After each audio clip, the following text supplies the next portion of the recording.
알면 편한 심리학 알편심 오늘의 이야기 시작합니다. 안녕하세요. 심리상담연구소 마음을 거닐다 소장 마거입니다. 안녕하세요. 이것저것 다 하는 심리학 박사 대박사입니다. 네, 저희가 지난주에 알편책으로 찾아뵀는데요. 여러분들 반응이 좋더라고요. 원희 아빠님 잘 계시나요? 네, 반응 보시고 재출연 결정하신다고 했는데 반응이 좋아요. 네, 아마도 마음속으로는 다음 편 준비하고 계실 것 같네요. 네. 그리고 저희가 이번에 알편책을 하면서 그 원희 아빠님께서 한 달에 한 권씩 책 읽는 걸 권하셨잖아요. 그걸 듣고선 우리 알편책도 오랫동안 좀 묵은지처럼 묵혀놨는데 한 달에 한 권씩 좀 해보자 이런 생각을 했죠. 그 김에 저희도 책도 읽고 또 저희 청취자분들이랑도 이달의 책처럼 하나씩 선정해가지고 같이 읽고 같이 생각을 나눠보면 되게 좋겠다 그런 생각이 들었어요. 네. 그래서 여러분들께서 좀 읽고 싶은 책, 같이 이야기 나누고 싶다 이런 경우 있잖아요. 책 읽었는데 누군가와 함께 소통하면 좋겠어 이렇게 생각 드시는 책이 있으시면은 댓글로 책을 추천해 주시면 저희가 즉각 반영하도록 하겠습니다. 오늘 나눌 이야기는 우울이죠. 이 우울은 또 청취자 여러분들께서 몇 분이 또 해달라고 요청을 해주시기도 한 주제인데요. 근데 이게 참 어려워요. 그래서 이 주제를 놓고 참 오랫동안 저희가 많이 고민을 해왔죠. 네, 그러니까 일상적으로도 우리가 우울하다, 우울증이다 이런 말을 많이 쓰기도 하고 대중적으로 이제 많은 정보가 있는 것이라서 좀 쉽게도 접근할 수 있을까 이런 생각을 했다가도 또 저희가 또 상담하는 사람이라 그런지 또 이게 더 쉽지가 않더라고요. 맞아요. 그리고 또 이제 찬바람도 불고 또 한 해도 마무리되어 가고 있고 또 이럴 때 좀 마음이 쓸쓸하기도 하고 그렇잖아요. 그러면서 느끼는 감정 중에 하나가 이 우울인데요. 앞서 말씀하셨던 것처럼 대부분의 사람들이 경험하는 감정이긴 하지만 다른 여러 가지 감정들과 마찬가지로 이 우울이라는 것도 이 사람마다 색깔과 이 깊이가 참 다르죠. 그래서 이제 오늘 알편심에서 저희가 이제 우울을 얘기를 하겠지만 그 우울이 내가 느끼는 우울과 조금 다를 수도 있고 또 저 사람이 느끼는 것이 또 나와는 또 다를 수도 있고. 그렇죠. 저희 둘만 해도 우울에 대해서 얘기를 하다 보면 저희 둘 사이에서도 엄청난 차이가 존재하더라고요. 그렇죠. 그래서 우울감을 느끼는 순간 뭐 이런 얘기를 하다 보면 그 이유도 다르고 상태도 다르고 우울 때문에 나타나는 여러 가지 행동 지표들도 굉장히 다르거든요. 그래서 저희가 오늘 최대한 다양한 우울의 모습을 담아서 이야기를 하려고 한번 도전해 보겠습니다. 네. 저희가 이렇게 우울의 다양한 모습을 다루려다 보니까 내용이 참 방대해졌죠. 맞아요. 평상시에 2배 정도가 준비됐더라고요. 네. 그래서 이 우울편은 2주에 걸쳐서 나눠서 하려고 해요. 그래서 이번 주에는 우울이라는 감정이 뭔지, 우울이라는 상태는 어떤 상태인지, 그리고 우울의 원인은 뭔지 이렇게 다룰 거고요. 다음 주에는 우울의 여러 가지 모습들, 그중에 우리가 모르는 모습들이 있죠. 감염성 우울도 있고 고기능 우울도 있고요. 네. 산후 우울증 이런 거. 계절성 우울도 네. 있고요. 그런 여러 가지 우울의 모습들을 포함해서 설명을 드릴 거고요. 그다음에 마지막으로는 우울을 어떻게 다뤄야 할지 그렇죠. 이런 방법들을 다음 주에 또 나눠서 하도록 할게요. 자, 그러면 오늘 우울의 첫 번째 시간인데요. 우울하면 가장 먼저 떠오르는 것이 아마도 우울증이죠. 많은 분들이 나 좀 요즘 우울한데 이거 우울증 아니에요? 라고 이렇게 묻기도 하고 그럼 도대체 어떤 게 우울증이라고 말하는 건가 이런 거 궁금하실 수 있을 것 같아요. 네. 그러니까 저희가 우울한 기분을 느낀다고 해서 그 순간을 모두 우울증이라고 말하지는 않잖아요. 네. 그래서 우울한 감정은 누구나 또 언제나 느끼는 굉장히 자연스러운 감정이에요. 그래서 우울증이라고 하려면 나름의 진단 기준이 있죠. 그래서 그 중에서 오늘은 가장 대표적인 기준이라고 할 수 있는 DSM-5를 한번 소개해 드리려고 합니다. 이 DSM이라는 기준이 뭔지 이야기를 안 할 수가 없는데요. 이 DSM은 미국 정신의학회에서 발간한 책이에요. 그러니까 정신장애의 진단 및 통계 편람 이라고 번역이 되는데요. 우리나라에서는 지금 현재까지 나온 게 5판이거든요. 그래서 이 5판 DSM-5를 기준으로 사용을 하고 있습니다. 그러니까 쉽게 말하면 이 DSM-5라는 거는 특히 정신병리에 대해서 이 병이라고 진단하려면 최소한 이런 기준은 만족해야 된다라고 여러 가지 연구에 근거한 어떤 기준점들이 제시되어 있죠. 근데 물론 이거는 아까 정신의학회라고 말했잖아요. 그러니까 의사들이 쓰는 진단 기준이기 때문에 이 기준에 대해서 스스로 자기가 몇 개 해당된다라고 해서 나는 우울증 이렇게 판단하시면 안 되고 진단은 전문가의 영역입니다. 그래서 참고용으로 여러분들께 소개를 드리고자 합니다. 네. 그러면 이 DSM-5에서 우울증 진단 기준은 어떻게 소개되어 있죠? 네. 인터넷에 여러분들이 이제 검색해 보시면 보통 우울증의 9가지 증상, 이런 식으로 소개되어 있는 게 많이 눈에 띄실 텐데요. 그게 바로 DSM-5에서 온 것일 가능성이 높아요. 좀 더 정확히 말씀을 드리면요. 제가 지금부터 소개하는 이 증상들이 2주 이상, 기간이 2주 이상 지속되어야 하고요. 처음 말씀드리는 2개 증상 중에는 하나를 반드시 포함할 것. 그리고 총 9개의 증상 중에서 5개 이상의 증상을 경험할 때 우울증으로 진단받을 가능성이 있습니다.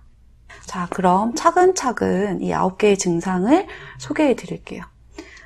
첫 번째 2개가 중요하다고 말씀드렸잖아요. 그게 뭐냐면 우울한 기분을 느끼는가.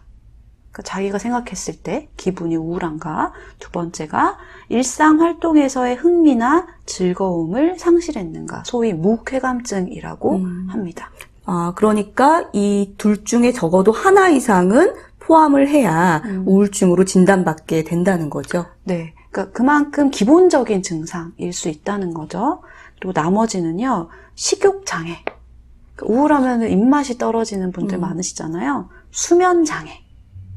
그 다음, 정신운동성 지체 또는 초조함. 에너지의 상실. 무가치감, 죄책감. 그 다음에 사고의 어려움, 그러니까 생각하는 게 어려운 거. 그리고 마지막으로 죽음이나 자살에 대한 반복적인 생각. 이렇게 증상을 제시하고 있습니다. 네. 그러니까 사실 이런 진단 기준이 있긴 하지만 앞서 말씀드린 대로 이거는 이제 전문가에게 진단을 정확히 받으시는 게 필요하고요. 지금 우리는 이 방송을 통해서 우울증을 진단해 보자는 게 아니라 우울증의 증상을 한번 이해해 보자. 이런 증상들이 나타난다. 근데 나는 내가 우울한 것 같은데 난 지금 어떤 증상을 경험하고 있는지 또는 이제 주변에 우울하신 분들 계실 수 있잖아요. 그분들의 상태를 좀 이해해보고 좀 어떻게 도움을 줄지 이런 걸 생각해보는 계기로 삼으시면 좋을 것 같아요. 네.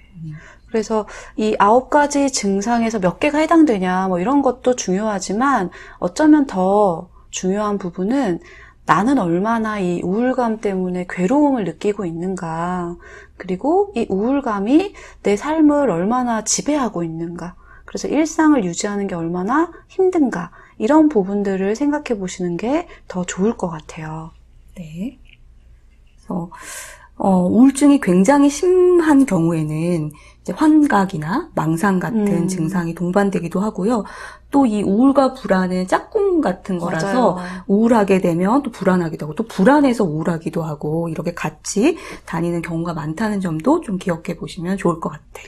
네. 그러니까 저희가 진단 기준을 설명해 드리긴 했지만 팍 와닿지는 않잖아요. 그래서 알편심답게 우울증의 증상이나 상태를 좀 더 우리가 일상에서 어떤 식으로 나타나는지를 자세하게 얘기를 해보면 좋을 것 같아요.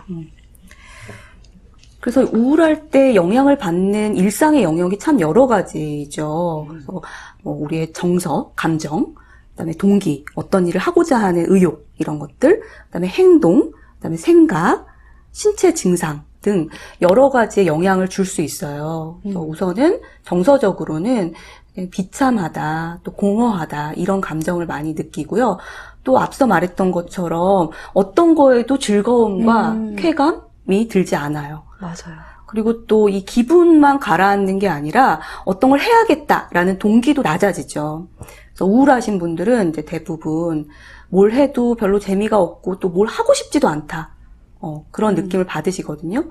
그러니까 동기가 떨어지니까 주도적으로 어떤 일을 하거나 자발적으로 무슨 행동에 참여하거나 이런 것들이 전혀 이루어지지 않을 수 있다는 거죠. 네, 맞아요. 그래서 늘 마지못해 뭘 꾸역꾸역 하는 느낌? 이런 거 많이 드실 텐데요. 이 우울의 증상이 행동적으로도 나타나죠. 그래서 우울하지 않았던 평소에 비해서 좀 생산성이 떨어지고 덜 활동적이게 되는 것 같아요. 그러니까 움직임 자체가 좀 느리거나 없어지거나요.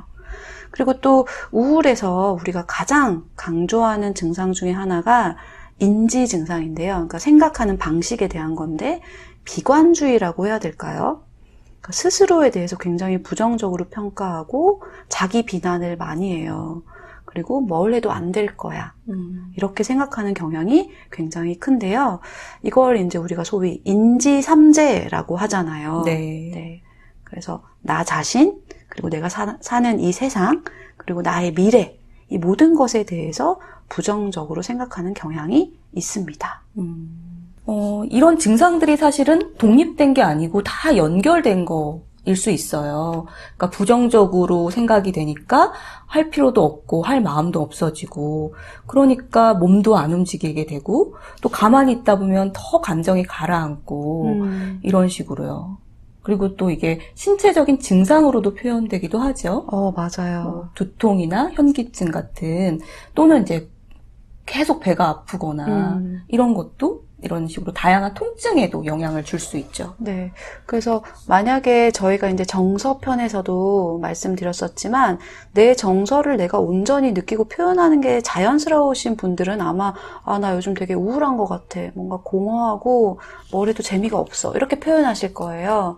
그런데 이런 정서 표현 자체가 좀 억압되어 있거나 둔감하시거나 이런 분들이 좀 신체 증상으로 더 많이 표현하실 가능성도 있죠. 아이고 머리야, 아이고 배야 이렇게요. 그렇죠. 또 이 밖에도 우울을 경험하시는 분들이 보이는 다양한 증상들이 있죠. 네, 그러니까 어떤 우울은 나 우울해라고 티를 내면서 이렇게 드러나지만 어떤 우울은 겉으로 봤을 때는 잘 감지되지 않는 우울도 있거든요. 그래서 예를 들면 이제 대인관계에서 그런 경우가 많은 것 같아요. 그래서 뭐 사람들이 많은 곳에서 우울하신 분들은 별로 말도 하고 싶지도 않고 말할 의욕도 없고 그래서 말씀을 좀 안 하시거나 표정이 좀 뚱한 상태로 계신 경우가 있죠. 근데 사람들은 그것도 모르고 어디 불편해? 너 왜 이렇게 분위기 망치니? 왜 이렇게 뚱해? 뭐 이런 식으로 반응하는 경우에 또 더 상처가 되기도 하죠. 그렇죠. 그래서 그런 것들을 감추기 위해서 오히려 더 사람들이 있을 때는 우울한데도 맞아요. 불구하고 그런 말 듣기 싫어서 더 밝은 척하고 그게 또 내 에너지를 쓰고 네. 더 힘들어진다고 하더라고요. 맞아요. 그리고 또 약속을 취소하는 것도 중요한 우울의 지표인 것 같아요. 그래서 누구랑 만나기로 약속했다가도 동기가 떨어진다고 했잖아요. 그러니까 네. 나가기 싫어서도 그렇고 나갈 힘이 없어서도 그렇고 또 상대방에 대해서도 계속 부정적인 생각에 사로잡혀서 쟤 나 별로 안 만나고 싶은데 억지로 만나는 것 같아. 만나봤자 내 이런 모습만 보여줄 텐데 막 이런 생각들 때문에 마지막 순간에 가서 약속을 취소하거나 이런 모습들도 많이 나타나죠.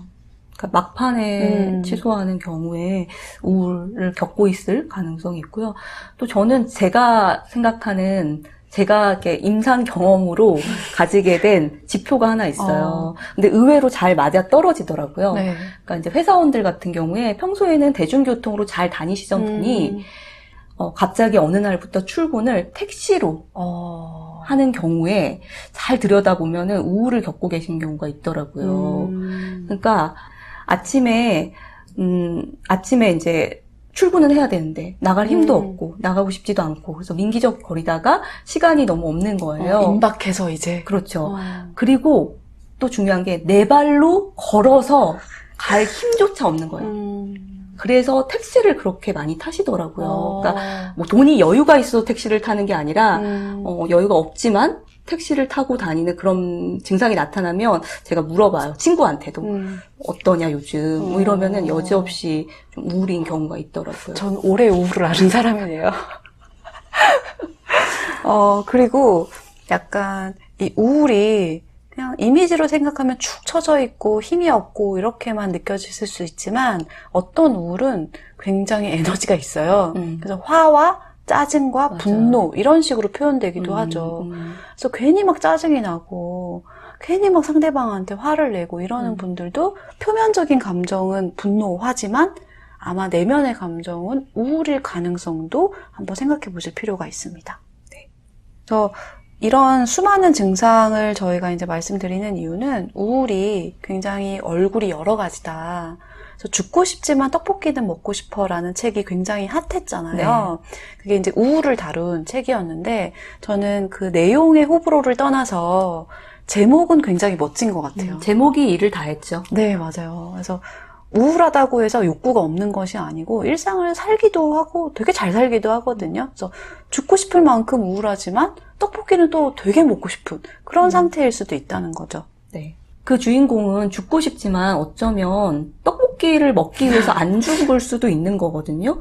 그러니까 우리한테 있는 욕구는 사실 우울하더라도 있을 수 있고 또 그러한 욕구가 또 삶을 버티게 해주는 또 버팀목이 될 수도 있을 것 같아요. 네, 떡볶이 고마워. 이 떡볶이 얘기가 나와서 말인데요. 그 우울할 때 매운 음식 먹으면 효과가 있다는 게 근거가 있는 얘기 있죠? 그렇죠. 이 매운맛이라는 게 미각이 아니라 통각이라는 건 아마 대부분 알고 계실 텐데요. 우리 뇌가 똑똑하기도 하고 좀 그렇기도 하고 뭐 그렇다고 했잖아요. 그래서 이 혀의 통각을 느끼면 너 아프구나 이렇게 받아들이는 거예요. 그래가지고 이 통증을 완화시켜주는 엔돌핀과 아드레날린을 내보냅니다. 이런 게 이제 우리 몸속에 돌기 시작하면 기분이 업 되거든요. 그러니까 우리가 흔히 고통으로 우울을 잊는다 이렇게 말하는데 어떤 화학적인 작용이 있었던 얘기네요. 그렇죠. 매우면 매울수록 괴로우면 괴로울수록 아마 이런 호르몬들이 더 나왔겠죠? 그리고 또 이 우울의 증상이 연령대에 따라서도 다르게 나타날 수 있습니다. 그러니까 어린 아기들, 유아들은 사실 우울하다라는 걸 표현할 수 있는 방법이 제한되어 있잖아요. 그래서 이 유아들이 보이는 우울의 대표적인 증상은 잘 안 먹는 거예요. 그러니까 아이가 밥을 안 먹겠다라고 하고 먹는 걸 거부하면 네. 얘가 우울한가? 이런 거 좀 살펴보실 필요가 애들도 있다는 우울할 거죠. 수 있거든요. 네. 그리고 좀 더 큰 아동의 경우에는 애가 활동성이 확실하게 줄어들고요. 좀 신체적인 호소를 할 때가 많아요. 엄마 배가 아파, 머리가 아파, 뭐 다리가 아파 이런 식으로요. 그리고 굉장히 예민하게 굴거나 좀 사회적인 상황에서 위축된 행동을 보이는 거 이런 식으로도 많이 나타납니다. 그리고 청소년이 굉장히 좀 특징적인데요.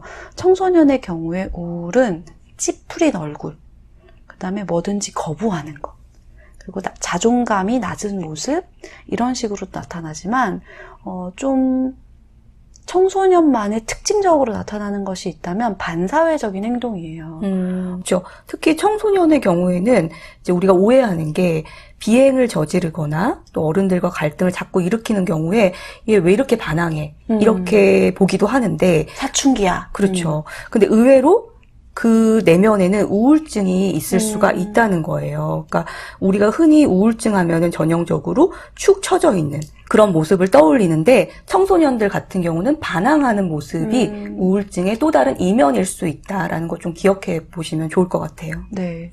그러니까 어린아이들이나 청소년 같은 경우에는 아직까지 자신의 정서를 잘 다룰 수 있는 뭐 인지적이든 그리고 정서적 능력이든 네. 그리고 또 자원이 또 없잖아요. 어른들이야 좀 우울할 때 좋은 데 가서 밥도 먹고 여행도 떠날 수 있지만 아이들은 그걸 자기가 결정할 수 없는 상황이 대부분이기 때문에 좀 다른 형태로 우울을 표현할 수도 있다는 거죠. 네. 아동이나 청소년과 달리 또 성인은 어떤 삶을 살아오면서 여러 가지 사건들을 겪고 또 나름의 발달 과업에서 맞닥뜨리는 그런 감정들이 생기잖아요. 그래서 거기서 오는 우울도 있을 수 있을 것 같아요. 맞아요. 지난번에 원희 아빠님께서 출연하셔서 중년의 위기를 호되게 겪으셨다.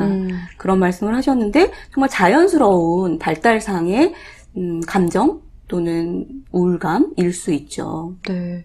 그래서 성인기에 경험하는 우울은 어떻게 보면 그 시기를 좀 지나면서 정말 참 자기를 찾고 진짜 내면의 욕구와 마주하고 이런 중요한 어떤 계기가 되기도 하는 것 같아요. 그리고 또 뭐 빈둥지 시대 이런 거 있잖아요. 그래서 자녀들의 독립 이런 게 기쁜 일이지만 또 누군가에게는 굉장히 우울의 시기로 찾아올 수 있고요. 그리고 또 부모의 죽음, 배우자의 죽음, 이런 인생이 깊어질수록 경험하게 되는 여러 가지 삶의 사건들이 우울하고 깊은 관련을 맺을 수도 있죠. 자, 앞서서 우울의 상태와 증상들에 대해서 얘기를 나눴는데요. 그렇다면 이 우울이라는 거는 도대체 왜 찾아올까? 이 원인에 대해서 이야기를 한번 해보죠. 네. 그러니까 사람마다 우울의 원인은 굉장히 다르겠지만요. 이제 오늘 알편심에서는 좀 몇 가지 대표적인 이론을 바탕으로 한 설명들을 해보려고 합니다. 그중 첫 번째가 뭐니 해도 스트레스일 경우가 많죠. 그쵸. 그러니까 어떤 스트레스를 받을 만한 사건이 있고 또 그 사건을 경험한 후에 그것에 대한 반응으로 우울해지는 경우가 많은데요. 이런 걸 반응성 우울증이라고 합니다. 사건에 대한 반응이라는 의미죠. 네. 근데 여기서 스트레스를 받을 만한 사건이라는 게 꼭 부정적인 사건을 말하지는 않아요. 예를 들면 결혼이라던가 출산이라던가 사회적으로 굉장히 축하받는 승진 이런 것도 있죠. 그렇죠. 즐거운 일들도 사실은 스트레스를 다 동반하거든요. 네. 이 모든 사건들이 스트레스 사건일 수가 있습니다. 네. 그런데 이런 스트레스를 받는다고 다 우울해지는 건 아니죠. 그러니까 어떤 경우에는 되게 좋은 일에도 스트레스를 받기도 하고 또 우울해지기도 하고요. 예를 들면 아까 출산 얘기하셨는데 우리 나중에 얘기하겠지만 산후우울증 보기도 하고요. 맞아요. 그래서 이렇게 이제 스트레스에 반응해서 생기는 우울은 개인마다 가진 특성이 다르기 때문에 어떤 경우는 나타나고 어떤 경우에 나타나지 않기도 하고 이럴 수 있죠. 그러니까 즉 우울증의 원인을 살펴볼 때는 이 외부적인 요인, 환경과 내부적인 요인을 모두 살펴볼 필요가 있다는 거죠. 네. 그 내부적인 요인, 그 개인이 가지고 있는 특성의 대표적인 게 저희가 주로 많이 얘기하는 신경 전달 물질 혹은 호르몬 이런 애들이 있습니다. 알편심 열심히 들으시는 분들은 이제 익숙하실 거예요. 네. 그래서 우울하고 관련 있는 신경 전달 물질은 세로토닌, 노르에피네프린 이런 애들인데요. 얘네가 우울하고 관련 있다라는 걸 밝힌 계기도 참 재밌어요. 네. 그러니까 1950년대에 고혈압을 치료하는 어떤 약물이 그걸 먹은 사람들이 우울해지는 부작용이 있다라는 것을 알게 된 거죠. 그러면 사람들이 이제 그런 거 가만두지 않잖아요. 뭐지? 이 고혈압 약에 뭐가 있는 거지? 이렇게 봤더니 이런 신경 전달 물질하고 관련이 있구나라는 것을 추적할 수 있었다는 거예요. 네. 그리고 또 하나 기억하셔야 될 친구가 콜티솔입니다. 그래서 우울증을 가진 사람들이 이 콜티솔이 비정상적으로 높은 수치를 보인다라는 게 밝혀졌는데요. 이 콜티솔이라는 게 스트레스 호르몬이라고 별명이 붙어 있거든요. 그래서 스트레스를 받으면 우리 몸에서 많이 방출되는 게 바로 콜티솔인데 우울증을 가진 사람들은 지금 당장 어떤 스트레스 사건을 경험하고 있는 것이 아님에도 불구하고 콜티솔이 굉장히 높은 수치를 보인다는 게 특징이었어요. 그리고 우울하신 분들 중에서 계속 잠이 쏟아지시는 분들도 있어요. 도저히 일어날 수가 없다 이런 말씀하시는 분들도 있는데 우울증을 가지신 분들의 경우에 멜라토닌 수준이 비정상적으로 높은 경우도 있다고 합니다. 이 멜라토닌은 알편심 저희 수면할 때 나왔었죠. 그러니까 잠을 유발하는 호르몬인데 이게 일정 정도 있어야지 우리가 좋은 수면을 하는데 필요하긴 하지만 너무 과도하게 많으면 또 잠에서 헤어나올 수 없게도 되지요. 이런 것도 좀 기억을 해보시면 좋을 것 같아요. 네. 그런데 이런 신경전달 물질이나 호르몬이 좀 높거나 낮거나 하다고 해서 바로 우울증이 되는 것은 아닙니다. 좀 소개해드리고 싶은 게 있는데요. 알렉스 코브라는 분이 쓰신 책 우울할 땐 뇌과학이라는 책이 있습니다. 거기에 보면은 이런 비유가 나와요. 제가 읽어드릴게요. 우울증은 오클라호마에서 토네이도가 갑작스레 발생하는 것처럼 원인을 하나로만 특정할 수 없는 복잡계의 산물이다. 토네이도는 수많은 조건이 맞아떨어졌을 때 고온다습한 공기가 갑작스레 상승하며 발생한다. 우울증은 뇌회로의 수많은 신경전달 물질들의 작용이 우울의 패턴으로 하강나선을 그리며 쏠릴 때 일어나는 뇌의 상태이다. 그러니까 토네이도가 여러 가지 다양한 원인들로 만들어지는 복잡계의 산물인 것처럼 사실 우울증도 그런 우리가 이유를 하나로 단정 지을 수 없는 여러 가지 원인들이 맞물려서 얽혀들어서 생기는 증상이라고 볼 수 있겠네요. 네. 그래서 생물학적인 관점에서는 이런 부분들이 중요하지만은요, 좀 심리학의 전통적인 설명인 정신분석적 관점에서 우울을 살펴보면 우울은 상실에 대한 반응이라고 해석하거든요. 그러니까 예를 들어 사랑하는 사람이 죽었다던가 내 곁을 떠났을 때 우리가 대표적으로 느끼는 감정이 우울이잖아요. 그래서 무언가 특히 중요한 대상을 상실했을 때 우리는 그 대상이 너무 밉기도 하고 원망스럽기도 한데 이 모든 감정의 화살이 나에게로 향할 때 그게 우울이 된다라고 설명을 합니다. 그런데 이 상실이라는 것은 꼭 누군가를 상실하는 것만을 의미하지는 않아요. 그래서 상징적 상실 혹은 상상의 상실이라는 표현이 있는데요. 예를 들면 공부를 잘해야만 내가 인정받고 사랑받는다고 생각하는 사람에게는 성적이 떨어지는 게 상실의 경험일 수 있죠. 그러면 그럴 때는 공부 좀 못할 때 엄청 우울해질 수도 있는 거고요. 네. 또 대상관계 이론에서는 우울을 사람들의 관계가 안정감이나 안정감을 주지 못한 결과로 보기도 합니다. 그러니까 특히 유아기 같은 어린 시절에 주 양육자와 안정적인 관계를 맺지 못한 경우 우울을 더 많이 경험한다고 주장하기도 하거든요.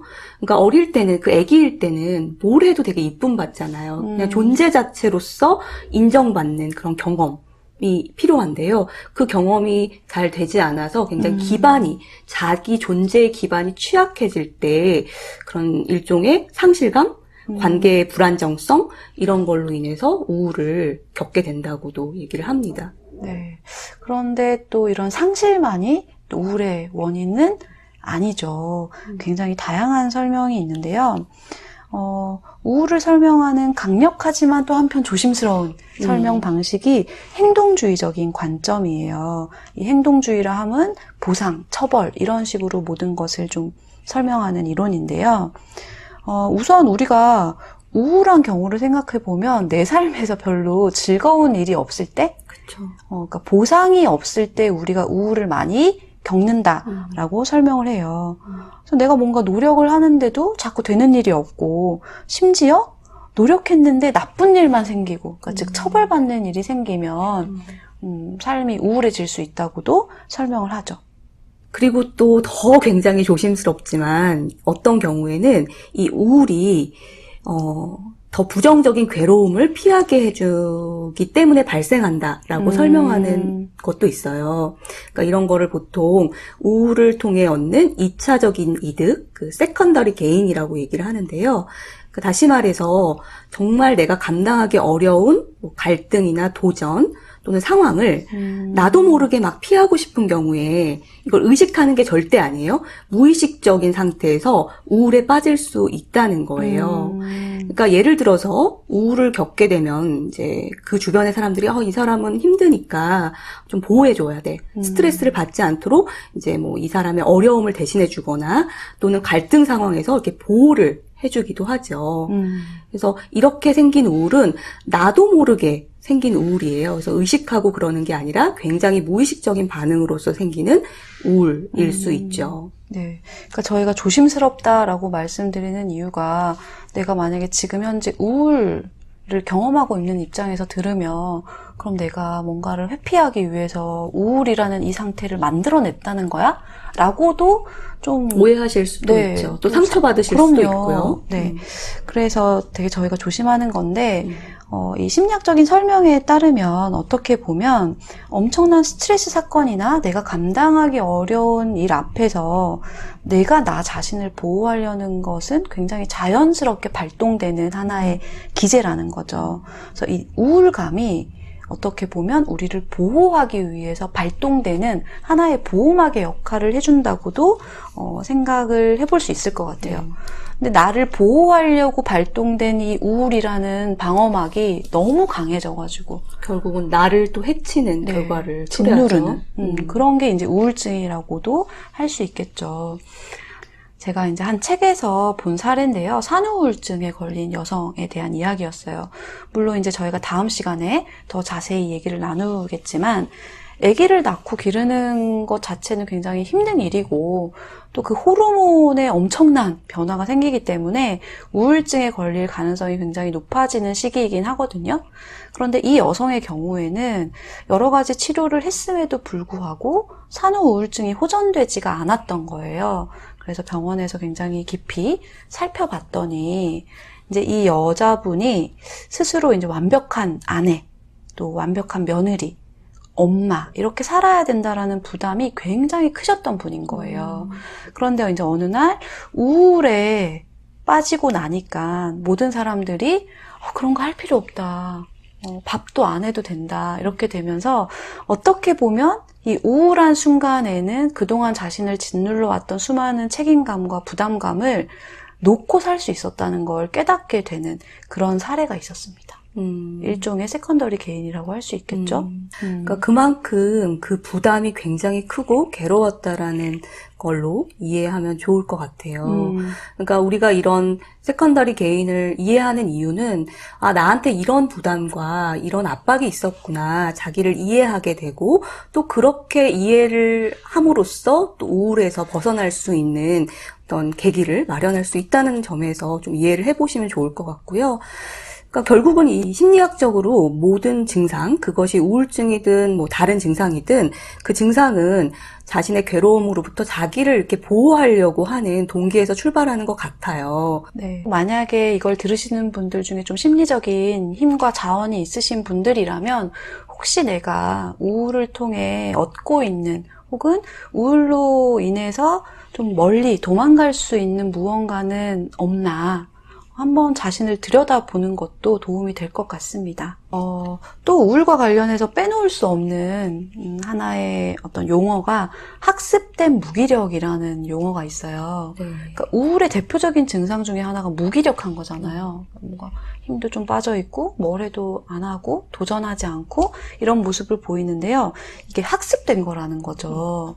그래서 셀리그만이라는 굉장히 유명한 심리학자가 실험을 했는데요. 너무 유명하죠. 네. 아마 아실 거예요. 왜냐하면 네. 여러 가지 책들에서 또 인용이 되기도 하거든요. 네. 사람들 참 좀 잔인한 것 같아요. 이상한 실험도 되게 많이 하는데 이 개를 데려다가 이렇게 전기 충격이 오는 어떤 우리에다가 개를 넣어놓은 거죠. 그런데 여러 가지 조건이 있어서 어떤 우리에 있는 개는 전기 충격이 딱 올 때 어떤 발을 탁 넣으면은 전기 충격을 피할 수 있는 거예요. 근데 어떤 우리에 있는 개는 자기가 뭐 버튼을 누르건 이렇게 점프를 하던 소리를 지르던 이 전기 충격을 피할 수 없는 상황을 만들어 놓는 거죠. 그럼 이런 전기 충격을 주는 횟수가 거듭되면 어떤 일이 생기냐면 내가 무언가를 했을 때 피할 수 있었던 개는 전기 충격이 오자마자 그 방법을 써서 피하려는 시도를 해요. 그러나 뭘 해도 피할 수 없었던 개는 마치 전기 충격이 오고 있는데 전기 충격이 없는 것처럼 되게 무기력하게 그 충격을 오롯이 몸으로 견딘다는 거죠. 그 무기력한 상태를 학습해버린 거예요. 근데 그게 사람도 마찬가지라는 거죠. 우리가 어떤 경우에는 내 노력으로 피할 수 있거나 극복할 수 있었다면 우울에 빠지지 않겠지만 뭘 해도 안 되거나 내가 했을 때 달라지지 않는다라는 걸 반복적으로 경험했을 때는 무기력한 상태, 즉 우울의 상태에 빠질 수도 있다는 거죠. 어쩌면 이제 요즘 시대를 좀 반영한 걸 수도 있을 것 같아요. 그리고 이제 요즘 청년들의 분노나 무기력이 좀 심화되고 있는데, 이 생계가 곤란할 때도 우리가 흔히 빈곤, 가난이라고 얘기를 하는데 그럴 때도 우울이 크게 찾아올 수가 있습니다. 그러니까 이 물질이 풍요로운 시대에 웬 빈곤이냐 이렇게 말씀하실 수도 있는데 이런 풍요로운 사회에 상대적 박탈감으로 인한 우울도 되게 만만치 않잖아요. 근데 그 외에도 정말 절대 빈곤 아래에서 오는 이 우울도 많이 나타나고 있고요. 이제 그런 분들의 말씀을 들어보면, 그러니까 그 학습된 무기력처럼 거대한 벽 앞에 선 느낌, 뭔가 빠져나올 수 없는 구멍에 박힌 느낌이라고 표현을 하거든요. 그러니까 이제 미래가 보이지 않고 암담하고 이게 학습된 무기력하고도 굉장히 연결되는 거일 수 있어요. 네, 맞아요. 그래서 뭐 옛날이 더 나았다, 지금이 더 힘들다 이렇게 이분법적으로 말하기는 어렵겠지만 요즘 청년들이 많이 느끼는 것이 내 노력으로는 집 한 채도 살 수 없는 내가 열심히 살았다고 해서 취업할 수도 없는 이런 상황에 맞닥뜨린 경우가 굉장히 많이 있잖아요. 이럴 때는 몇 번은 시도할 수 있겠지만 반복된 실패를 하다 보면 희망을 잃고 무기력해지는, 우울해지는 상태를 경험할 수 있는 가능성이 훨씬 높은 것 같기는 해요. 네. 근데 이제 학습된 무기력과 관련해서는 또 되게 대표적인 사례가 벼룩이거든요, 벼룩. 그래서 어떤 벼룩이 굉장히 점프를 잘한대요. 몇십 센치, 뭐 50cm? 엄청 점프를 잘하는 애인데 걔를 되게 낮은 유리병 안에다가 넣어놓는 거예요. 뚜껑을 닫아서. 그러면 그 안에 있는 벼룩은 딱 그만큼의 높이만 뛴다는 거예요. 처음에는 막 부딪히고 이랬겠죠. 더 뛰려고. 그런데 하다 보면 이제 익숙해져가지고 20cm면 20cm 그만큼만 뛰는 벼룩이 된대요. 그 환경에 적응해서 자기 한계를 설정한다는 거네요. 스스로. 근데 이제 그 뚜껑을 제거해주면 더 높이 뛸 것 같은데 그러지 않고 그 벼룩이 계속 20cm만 뛰고 있는 거예요. 그래서 어떻게 보면 우리가 나도 어찌할 수 없는 어떤 거대한 환경 앞에서 20cm만 뛰면서 살고 있었지만 조금 고개를 높이 들어보면 더 높이 손을 뻗쳐보면 조금은 달라진 환경을 마주할 수도 있지 않나. 그래서 우리가 무기력할 수밖에 없는 그 상황도 이해가 되지만 또 한편으로는 다른 어떤 측면을 보려고 고개를 좀 더 들어봤으면 좋겠다 이런 안타까운 마음도 드는 게 사실입니다. 그러니까 이 밖에도 또 어떤 부정적인 사고 또는 비합리적인 사고, 신념 등도 우울을 유발할 수가 있죠. 그러니까 뭐 예를 들면은 세상은 뭐 내가 원하는 대로 되지 않을 거야. 사람들은 다 나를 싫어해. 그리고 또 그 이면에는 사실 어쩌면은 사람들은 나를 싫어해라는 그 생각의 이면에는 사람들은 모두 나를 다 좋아해야 돼. 누구도 나를 싫어하면 안 돼라는 어떤 완벽주의? 이런 것들은 비합리적인 신념이라고도 얘기를 하는데 그런 것들이 유발할 수 있는 게 또 우울이라는 거죠. 맞아요. 왜냐면 그렇게 되지 않으니까, 실제로 세상은. 네. 그래서 완벽주의 성향이 높은 사람들이 더 우울을 경험할 가능성이 높다라는 연구들도 있잖아요. 그리고 또 저희가 예전에 한번 다뤘던 귀인 양식도 우울한 사람들이 갖는 귀인 양식이 있죠. 그렇죠. 그래서 내가 잘한 것에, 그러니까 저희가 귀인 편에서 잘하면 내 탓? 안 되면 조상 탓하는 게 내로남불. 근데 오히려 건강할 수 있다. 그쵸. 근데 우울하신 분들은 반대로 한다는 거예요. 잘 되면 운이 좋았어. 뭐 내가 뭐 어쩌다 이렇게 된 거지. 이렇게 하고 못하면 역시 나는 늘 이래. 자기 탓을 하는 그런 패턴을 가질 때 끊임없는 비관, 우울의 늪에 빠질 수도 있습니다. 우울을 겪고 계시는 분들 중에서 혹시 내가 이런 비합리적인 사고, 완벽주의 또는 부정적 사고, 우울 귀인 양식을 경험하고 있는 것이 아닌지 좀 생각을 해보시면 좋을 것 같고요. 그 다음에 저는 이 얘기도 또 하고 싶어요. 우리 사회, 사람들을 바라보는 이 사회의 시선이나 배려? 이런 것들이요. 그러니까 우리가 지난 시간 이방인에서도 잠깐 말했지만 어떻게 보면 다른 사람에 대한 이해가 없고 또 이렇게 배척하고 차별하는 이런 모습들이 또 어떻게 보면 우울을 유발하기도 하죠. 그러니까 내가 조금은 다르다는 이유로 사람들의 그런 무례한 반응을 당하면 그게 쌓이다 보면 내 안에는 우울로 저장될 수도 있겠네요. 네. 저희가 이 우울 얘기를 계속 하다 보니까 저희마저도 되게 우울해지면서 땅굴을 파고 있는데요. 좀 걱정되네요. 그죠? 들으시는 분들께서 음. 이거 들으시다가 괜히 우울해지시는 게 아닐까. 근데 저희가 이제 물론 우울증, 그래서 일상을 방해할 정도의 깊은 우울감에 대해서는 여러분들이 전문가의 도움도 받으시고 고민도 많이 또 해보셔야겠지만 우울한 상태 자체는 문제가 아니고 우울에 분명한 기능도 있다라고 꼭 말씀드리고 싶어요. 네, 그렇죠. 우울이 주는 우리한테 주는 메시지가 있죠. 음. 뭐 예를 들면 너 너무 혹사시키고 있어. 그러니까 뭐 몸이나 정신이나 좀 쉬어라는 메시지일 수도 있고요. 그리고 너 도움 받아야 돼. 너 지금 오랫동안 잊고 있었던 친구한테 연락할 때야. 부모님하고 좀 허심탄회한 대화를 할 때야 라는 메시지일 수도 있고요. 또는 너 그거 그렇게 열심히 하고 있는데 정말 그거 네가 원해서 하고 있는 거 맞아? 이런 것들, 그러니까 자기한테 좀 질문해 볼 수 있는 시간이 될 수도 있고요. 그리고 또 너 너무 휘둘리고 있는 거 아니야? 아까 이제 사회의 기준이나 이런 게 우리에게 우울감을 준다라는 얘기도 했는데 너무 막 잘난 사람들만 보면서 비교하고 있는 거 아니야? 너만의 기준이 있는 거 맞아? 이런 식의 메시지일 수도 있고요. 네, 여러 가지 여러분들에게 주는 메시지가 분명히 있을 수 있으니까 우울 자체를 꼭 부정적인 것, 나쁜 것으로 볼 필요가 없다라는 말씀 드리고 싶고요. 그리고 또 우리가 오늘 알편심에서 여러분들과 함께 우울의 여러 가지 상태와 또 여러 가지 원인들에 대해서 이야기를 같이 나눈 만큼 우울한 사람들을 보면서 왜 이렇게 우울해? 마음이 이렇게 나약한 거 아니야? 그거 마음 먹기 달린 거 아니야?